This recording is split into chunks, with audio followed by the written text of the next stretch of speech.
we both came up with and do inner work in the inner subjective in I've also heard it called the we space. And there's a Heideggerian connection there that I'm really curious about. And I think John was really like independently, we kind of came up with some, it sounds like we came up with some practices in the inner subjective realm, and somehow Heidegger is connected to that in some way. So we're just meeting each other, and I'm just hearing about your work, and I'm just curious, how did you shared a little bit about coming you got your PhD in philosophy a few years back, and that you had connected Wilber and Heidegger, which at the time was an unusual connection. Very much so. It still is a very unusual connection. Mm-hmm. I mean, my thesis was about something that the German term Selbsterfahrung, which is difficult to translate into English, mm-hmm. but you can call it self-reliance or self-experience, mm-hmm. and cultural development. Mm-hmm. That's basically what my thesis was about. And I was at that time very much interested in the early forms of developing of stages of consciousness. Oh, okay. That's the connection to Wilber. Yeah. And I was very much interested in experience of being and understanding of being. Yeah. And this being dimension, yeah. At that time, particularly also related to a Zen understanding of being, connection, understanding with Heidegger's understanding of being. Yeah. Yeah.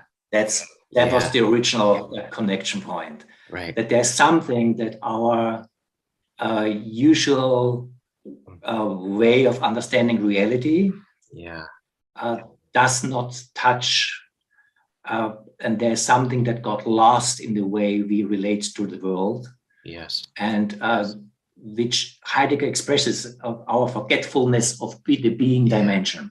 Right. That at that time caught my interest, and that's how the whole thing started. Yeah. Understand it. The big question of Heidegger in English, you usually translated the relationship between being and beings. Yeah. Sein und das Seiende in German. Right.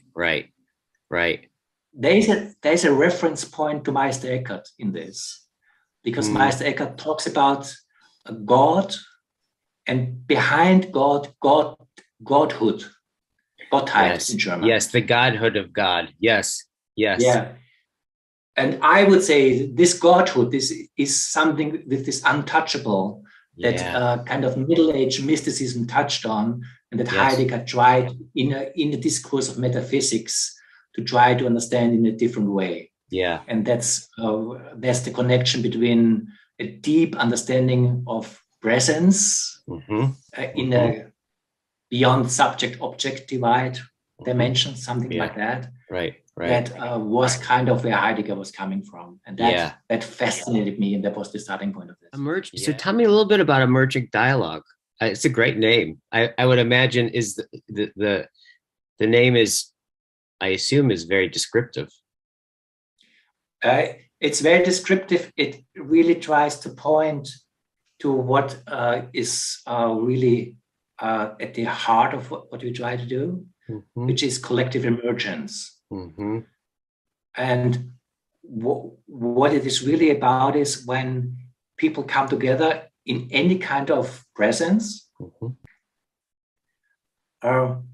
we usually come very much in self-related way. That means I come with my Thomas perspective and meet other people, and but the way I usually perceive reality is this Thomas perspective, and with my own creativity and my own intelligence. Yeah. But when we look carefully, there's also something arises in any kind of coming together that it's its own wholeness. Yeah. Right. And this wholeness has its own intelligence that's more than my intelligence. It's held by all present. even more than all people present, because it's beyond people also, but it's also particularly held by all people present. Mm-hmm. Mm-hmm. And to the degree that this relational space becomes self-aware, the dynamic of coming together changes dramatically. Mm-hmm. Yeah. And that's what we try to pursue. And in fact, one way we started to call this is we call this also a process of transindividuation. Transindividuation. Transindividuation, because what it needs is very mature human beings, very individual human beings, who are really standing also on their own feet, because otherwise a we space very easily can become kind of a groupthink, where you're just taking over by pre-individuated powers, which can be powerful, but they don't hold the capacity of individuation. Is the first step in this. But there's a second step, because the self-awareness of the we space allows also the opening up of the care for this we space. In fact, that's the whole point. That we as individuals, in the moment that we become aware of this we space as itself, we can start to care for it. And that changes the dynamics. Where it's about the potentiality between us that's really interesting. Not so much what my agenda is or your agenda, the potentiality of coming together, of being related, of the wholeness of presence. That really becomes the interesting thing. And then a form of intelligence and creativity opens up that is of a different dimension. So it may be a little big to say, but I experienced it a little bit as a practical form of Heideggerian experiments. That makes a lot of sense to me. Of Ereigniskultur. And one thing that later Heidegger writes a lot, and there are many people who appreciate Heidegger say that's too much, is when he's talking about the fourfold. Where basically even Heideggerian people usually say the fourfold. That's a little out there where it's going. I find this fourfold tremendously powerful as an understanding of what's happening in the we space. Because he talks about in the fourfold this four dimension of reality. And he calls it earth and sky and immortals and the divinities.